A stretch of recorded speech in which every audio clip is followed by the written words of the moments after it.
திருப்பாடல்கள் அதிகாரம் 8. இறைவனின் மாட்சியும் மானிடரின் மேன்மையும். ஆண்டவரே, எங்கள் தலைவரே, உமது பெயர் உலகெங்கும் எவ்வளவு மேன்மையாய் விளங்குகின்றது. உமது மாட்சி வானங்களுக்கு மேலாகவும் உயர்ந்துள்ளது. பாலகரின் மழலையிலும் குழந்தைகளின் மொழியிலும் வலிமையை உறுதிப்படுத்தி உமது பகைவரை ஒடுக்கினீர். எதிரியையும் பழி வாங்குவோரையும் அடக்கினீர்.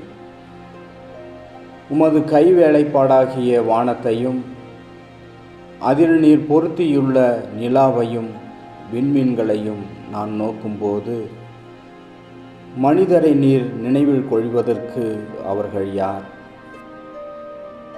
மனித பிறவிகளை நீ ஒரு பொருட்டாக எண்ணுவதற்கு அவர்கள் எம்மாத்திரம்? ஆயினும் அவர்களை கடவுளாகிய உமக்கு சற்றே சிறியவராக்கியுள்ளீர்.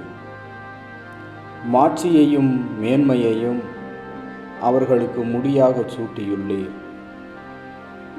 உமது கை படைத்தவற்றை அவர்கள் ஆளும்படி செய்துள்ளீர். எல்லாவற்றையும் அவர்கள் பாதங்களுக்கு கீழ்ப்படுத்தியுள்ளீர்.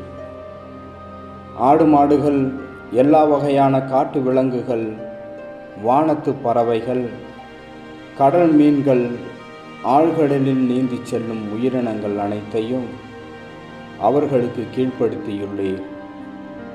ஆண்டவரே, எங்கள் தலைவரே, உமது பெயர் உலகெங்கும் எவ்வளவு மேன்மையாய் விளங்குகின்றது.